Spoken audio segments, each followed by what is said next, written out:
Today I'm going to be sharing with you on building connection with your teenagers. How many of us have teenagers? Hey, let me just be sure. We have teenagers, good. Even if you don't have them as children yet, you have them as brothers, cousins, nephews, neighbors, and all of that. Now, let me begin by saying this. Okay, timer set. Let's go. All right. When you have toddlers, you think you have started parenting. But let me announce to you, you are in preschool. You are just getting started. You see all this one you are shouting now that even me, I'm still shouting. Leave there, come here, go here, don't do that, you will not kill me. Yeah. You are not really started. You have not. It's not an offense. No, just a candid advice for us to know that there is still work to be done. Okay, tell your neighbor there's still work to be done. Now, as a parent and as a guardian, right? Most of us here, it's like we have been called to teach certain sets of people, and these people feel like they know more than you. And truly, sometimes they know more than you, but they don't know everything. Yet, they feel like they know everything. So you talk to a teenager and they're all, they're always grumpy, always frowning.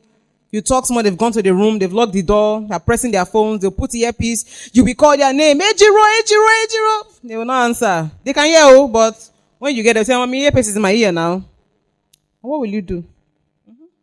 So there's always a connection tussle, that fight between parents and teenagers. Now, this is my 7th year of coaching teenagers, right? And if there's one thing I've come to notice is that most parents are present, but they are not connected.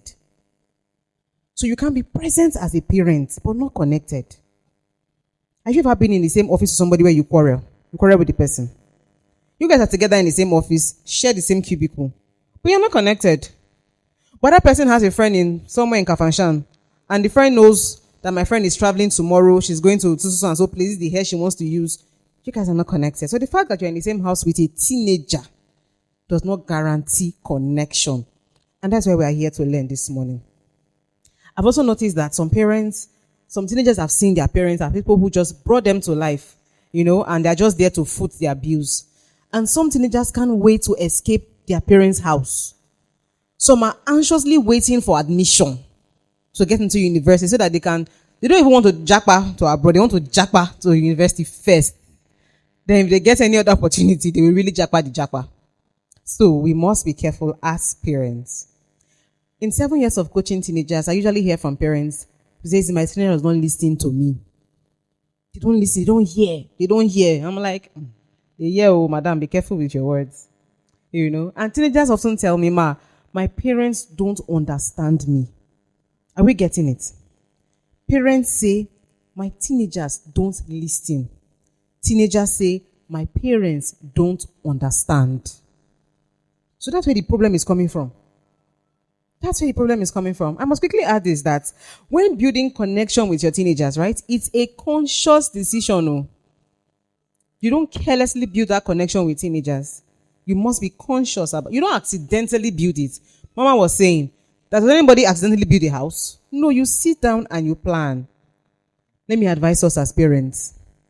The same way you treat your teenagers now, be ready. You will get it at old age. The same way you are treating your teenagers now, when you get to old age, that's the same thing they will give to you. So if you're a parent that does not have a connection with your teenagers now, be ready. A time will come. The only thing they will do is just to send money. They will not bother coming. After all, I'm giving them money now. Because some parents now feel like, after all, I paid their school fees. After all, I bought new clothes. I changed your phone. How many people are using iPhone now that I gave you iPhone? They will tell you to, after all, I built you a house. Don't you have maids? What do you want me for? When the connection is not there. So we must be careful. I also want us to understand. And Mama was saying it and I smiled because Mama came in the night to look at this note. Okay. The truth is that I want us to understand that we as parents, we're in partnership with God. As mothers, we are just privileged that our wombs brought forth children. It's not our right. As fathers, that you are being called a daddy, it's not your right. God has seen you and said, okay, I trust you with this one. Go and run with this one. Train this one. Allow this one, that the things I've put in this particular child, let it come out. And that's what Samuel's mother did. She knew that this one This one is not for me. She gave that one to God because she knew that someone will become, a priest, a prophet. So we must be careful. Now, in my journey, I've come to see that we have some types of parents. Thank you so much for the slide. I'm grateful. Let's proceed. I'm looking at my time. 5 minutes gone. So we have titled parents. Can we say it together? Titled parents. In 7 years of coaching teenagers, I've seen titled parents. These ones, they have no idea what it really means to be a parent. Except being called mommy, daddy. They provide shelter, they provide food, accommodation, and religion. Someone say religion. Titled parents don't really provide relationship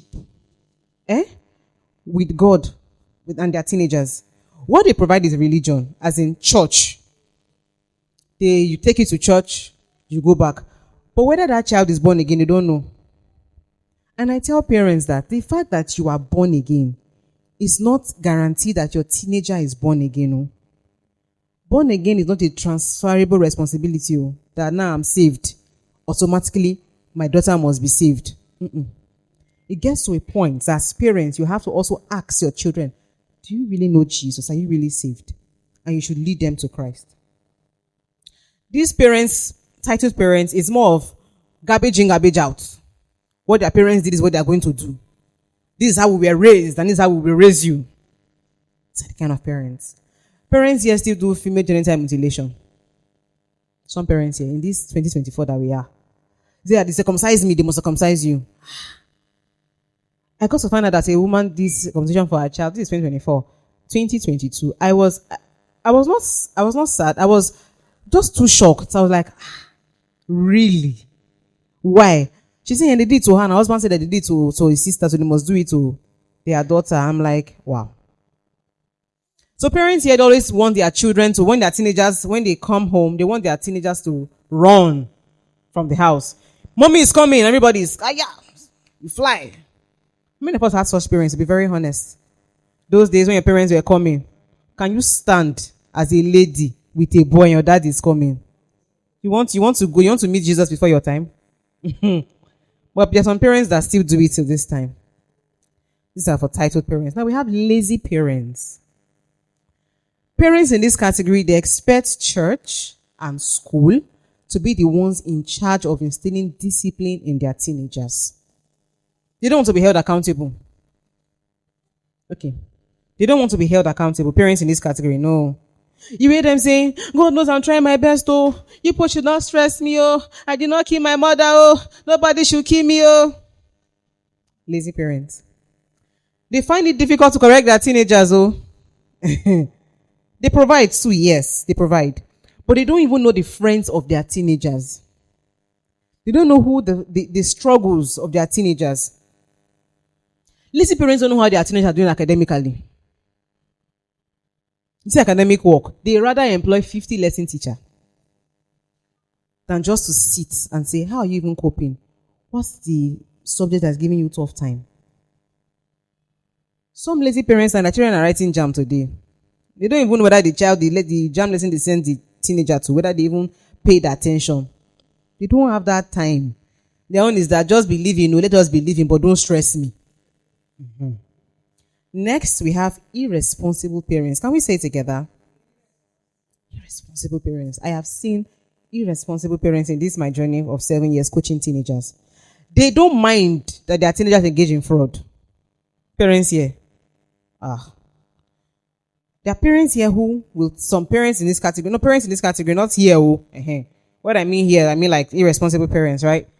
They will tell their daughters, don't you see what your mates are doing? I stay in Benin, so I know this one used anti-touch ground.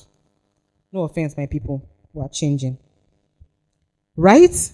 They will tell you, you don't see your mates? Can't you see what your mates are doing? They put pressure on their teenagers, not adults now, not adults, on their teenagers to be the breadwinners of the family.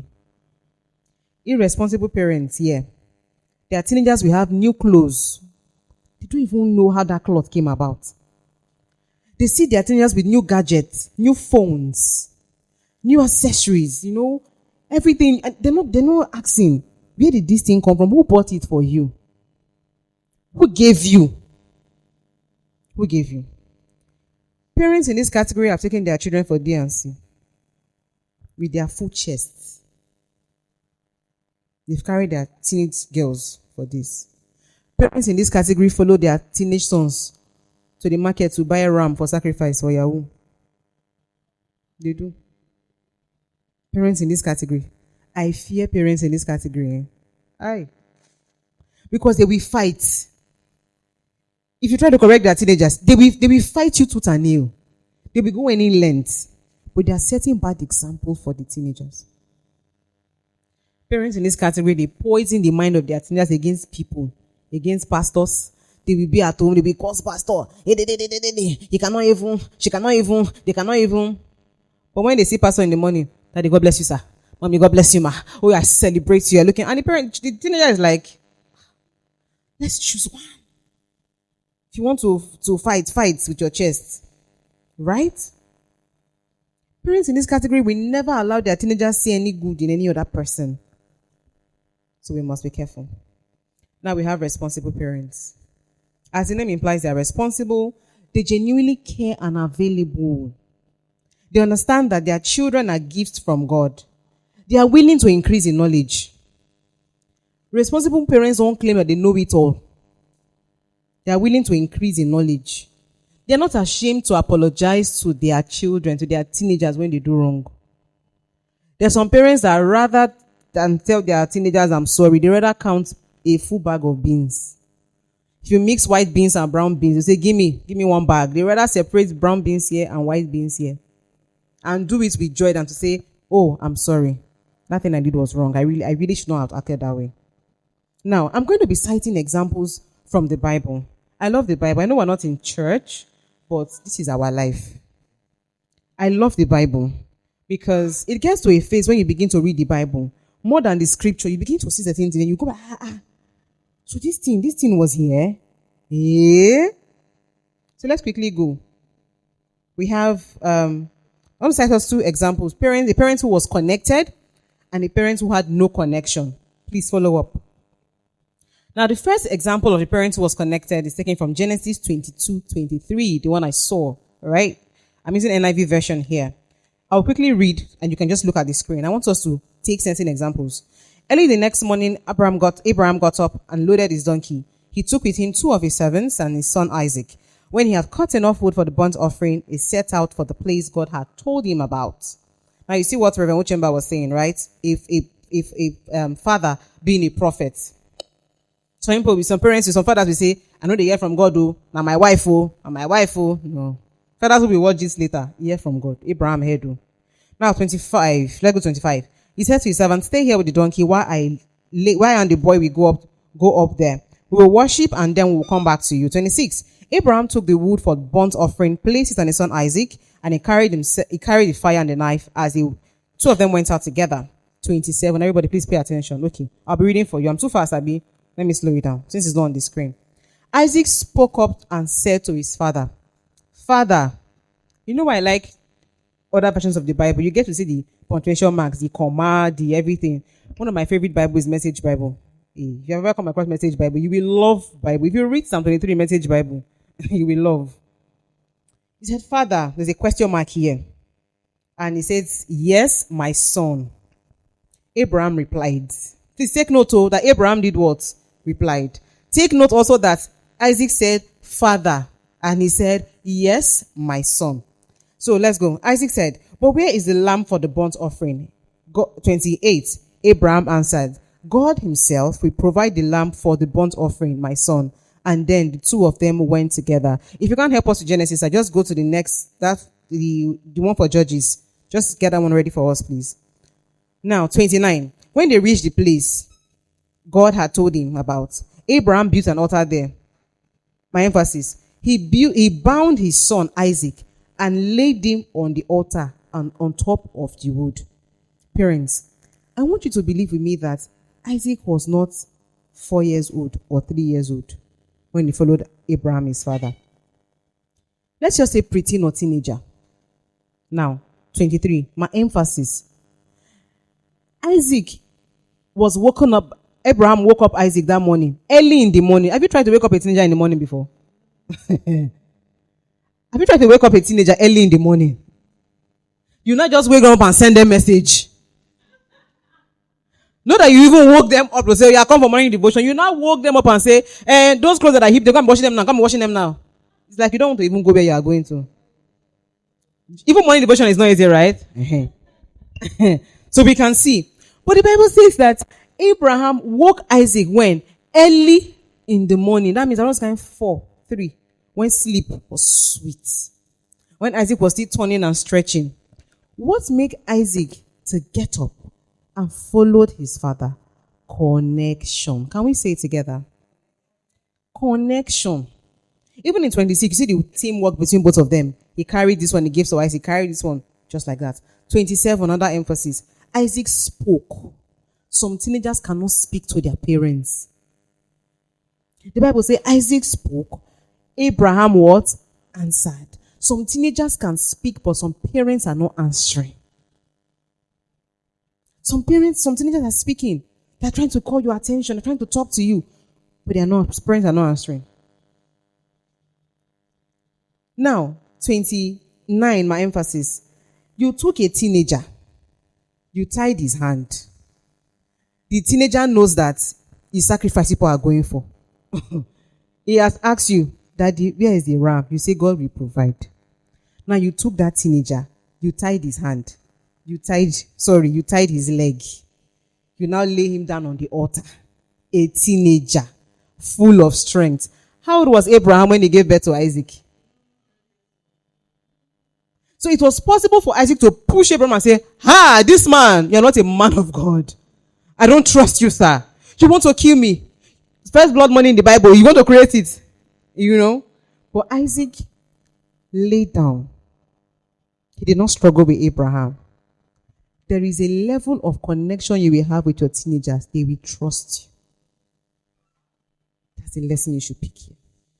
There is a certain level of connection that you will have with your teenagers. They know, if I go home, I'll talk to mommy about this. They know. And once I tell my dad, this is solved. Not because they're going to do bad outside, and come inside to say, mommy, defend me. No. They just know that they can trust you. I can trust my parents. Let's learn that lesson here. Number 2 example. This is a long read, though. I have 27 minutes more. I'm going to wrap. I'm going to tell you the story. I wanted to also really read this scripture. Example number 2. Judges 1:3. Let me be fast. I'm using the Message Bible. Jephthah, the Gileadite, was one tough warrior. Please take note of some things I'll be saying. He was the son of a whore. Okay. Awesome. Judges 1:30. He was the son of a whore, right? But Gilead was his father. Meanwhile, Gilead's legal wife had given him other sons. And when they grew up, his wife's son threw him out. They told him, you've not gotten any of our family inheritance. Please take note that who was his mother? A whore, as in Akuna. She was a prostitute, right? Okay. Now, 31. Let me wrap up the story. They were about to go for war, and Jephthah made a vow. Please listen, 31. Jephthah made a vow before God. If you give me clear victory over the Ammonites, then I will give to God whatever comes out of the door of my house to meet with me, and I will return in one piece up from among the Ammonites. 34, 35. Jephthah came home after the war. Came home to Mizpah. His daughter ran from the house to welcome him home, dancing to tambourines.